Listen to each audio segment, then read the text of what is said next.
Pat Hobby sat in his office in the writer's building and looked at his morning's work, just come back from the script department. He was on a Polish job, about the only kind he ever got nowadays. He used to repair a messy sequence in a hurry, but the word hurry never frightened nor inspired him, for Pat had been in Hollywood since he was 30. Now he was 49. All the work he had done this morning, except a little changing around of lines, so he could claim them as his own. All he had actually invented was a single imperative sentence spoken by a doctor. Boil some water, lots of it. It was a good line. It had sprung into his mind full grown as soon as he had read the script. In the old silent days, Pat would have used it as a spoken title, and his dialogue worries for space. But he needed some spoken words for other people in the scene. Nothing came. Boil some water, he repeated to himself. Lots of it. The word boil brought a quick lad through thought of the commissary. A reverent thought, too. For an old-timer like Pat, what people you sat with at lunch was more important in getting along than what you had dictated in your office. This was no art, as he often said. This is an industry. This is no art, he remarked to Max Lehman, who was leisurely drinking at a corridor water cooler. This is an industry. Max had flung this timely bone of 3 weeks at 3:50. Say, look, Pat, have you gotten anything down on paper yet? Say, I've got some stuff already that'll make him. He named a familiar biological function with a somewhat startling assurance that would take place in the theater. Max tried to gauge his sincerity. Want to read it to me now, he asked. Not yet, but it's got the old guts, if you know what I mean. Max was full of doubts. We'll go to it, and if you run into a medical snacks, check with the doctor over at First Aid Station. It's got to be right. The spirit of pasture shone firmly in Pat's eyes. It will be. He felt good walking across the lot with Max, so good that he decided to glue himself to the producers and sit down with him at the big table. But Max foiled his intention by cooing, "See you later," and slipping into the barber shop. Once Pat had been a familiar figure at the big table. Often in his golden prime, he had dined in the private canteens of executives. Being of the older Hollywood, he understood their jokes, their vanities, the social system with its swift fluctuations. But there were too many faces at the big table now, faces that looked at him with the universal Hollywood suspicion. And at the little tables where the young writers sat, they seemed to take the work so seriously. As for just sitting down anywhere, even with the secretaries or extras, Pat would rather catch a sandwich at the corner.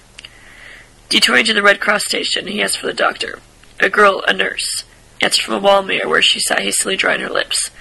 He's out, what is it? Oh, then I'll come back. She had finished, and now she turned, vivid and young, and with a bright, consolate smile. Miss Stacy will help you. I'm about to go to lunch. He's aware of an old feeling left over from the time when he had wives. A feeling that to invite this little beauty to lunch might cause trouble. But he remembered quickly that he didn't have any wives now. That they had both given up asking for alimony.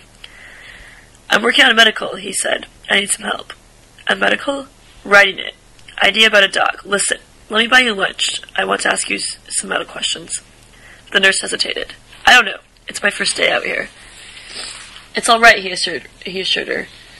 Studios are dichromatic. Everybody is just Joe or Mary, from the big shots right down to the prop boys. He proved it magnificently on their way to lunch, by greeting a male star and getting his own name back in return. And in the commissary, I can't pronounce that word, where they were placed hard by the big table, his producer, Max Leem, looked up, did a little take-em, and winked. The nurse, her name was Helen Errol, peered out eagerly. I don't see anybody, she said, except, there's Ronald Coleman. I didn't know Ronald Coleman looked like that. Pat pointed suddenly to the floor. And there's Mickey Mouse. She jumped and Pat laughed at his joke. But Helen Earl was already staring starry-eyed at the costumes extras, who filled the hall with the colors of the First Empire. Pat was piqued to see her interest to go with these non-entities. The big shots are at this next table, he said solemnly, wistfully. Directors and all except the biggest executives. They could have had Ronald Coleman pressing pants. I usually sit over there, but they don't want ladies. At lunch, that is. They don't want ladies. Oh, said Helen Earl, polite but unimpressed. It must be wonderful to be a writer, too. It's so very interesting. It has its points, he said. He had thought for years it was a dog's life. What is it you want to ask me about a doctor? Here was toil again. Something in Pat's mind stepped off when he thought of the story. Well, Max Leem, that man facing us. Max Leem and I have a script about a dog. You know, like hospital picture. I know. And she added after a moment, "That's the reason I went in training. And we've got to have it right because 100 million people would check on it. So this doctor in the script, he tells them to boil some water. He says, boil some water, lots of it. And we were wondering what the people would tell them to do then. Why, they'd probably boil it," Helen said, and then somewhat confused by the question, "What people?" "Well, somebody's daughter and the man that lived there, and an attorney and the man that was hurt." Helen tried to digest this before answering. "And some other guy. I'm going to cut out," he finished. There was a pause. The waitress set down tuna fish sandwiches. "Well, when a doctor gives orders, they're orders," Helen decided. Said Pat's interest had wandered to an old little scene at the big table while he inquired absently, "You married?" "No, neither am I." Beside the big table stood an extra, a Russian Cossack with a fierce mustache. He stood resting his hand on the back of an empty chair between Director Patterson and the producer Lee. "Is this taken?" he asked with a thick Central European accent. All along the big table, faces stared suddenly at him. Until after the first look, the supposition was that he must be some well-known actor. But he was not. He was dressed in one of the many colored uniforms that dotted the room. Someone at the table said, "That's taken," but the man drew out of his chair and sat down. "Got to eat somewhere," he remarked with a grin. A shiver went over the nearby tables. Pat Hobby stared with his mouth ajar, as if someone had crayon Donald Duck into the Last Supper. "Look at that," he advised Helen. "What they'll do with him, boy." The flabbergasted silence at the big table was broken by Ned Harmon, the production manager. "This table's reserved," he said. The extra looked up from a menu. "They told me it's anywhere." I'm sorry. He beckoned a waitress who hesitated, looking for an answer to stop in the faces of her superiors. "Extras don't eat here," said Max Liam, still politely. "This is I gotta eat," said the Cossack dodgedly. "I've been standing around 6 hours while they shoot this stinking mess, and now I gotta eat." The silence had ended from Pat's angle. All within range seemed to be poisoned in midair. The extra shook his head warily. "I don't know who cooked it up," he said, and Max Liam sat forward in his chair. "It's the lousiest tripe I've ever seen shot in Hollywood." At his table, Pat was thinking, why did they do something? Knock him down, drag him away. If they were yellow themselves, they could call the studio police. "Who is that?" Helen Erlen was following his eyes innocently. "Someone I ought to know?" He was listening attentively to Max Liam's voice, raised in anger. "Get up and get out of here, buddy, and get out quick." The extra frowned. "Who's telling me?" he demanded. "You'll see," Max appealed to the table at large. "Where's Cushman? Where's the personnel man?" "You try to move me," said the extra, lifting the hilt of his scabbard above the level of the table. "And I'll hang this on your ear. I know my rights." The dozen men at the table, representing $1,000 an hour in salary, sat stunned. Far down by the door, one of the studio police caught wind of what was happening and stared to the elbow through the crowded room. And Big Jack Wilson, another director, was on his feet in an instant, coming around the table. But they were too late. The Hobby could stand no more. He had jumped up, seizing a big heavy tray from the serving stand nearby. In 2 springs, he reached the scene of the action.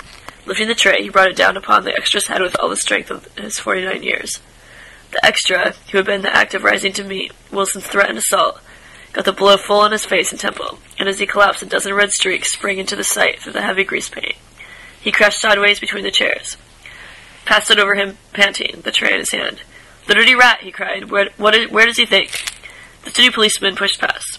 Wilson pushed past. 2 aghast men from another table rushed up to survey the situation.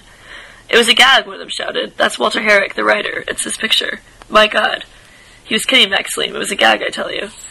"Pull him out. Get a doctor. Look out there." Now Ellen Hurler hurried over. Walter Herrick was dragged off into a cleared space on the floor, and there were yells of, "Who did it? Who beamed him?" Pat let the tray lapse to a chair, a sound unnoticed in the confusion.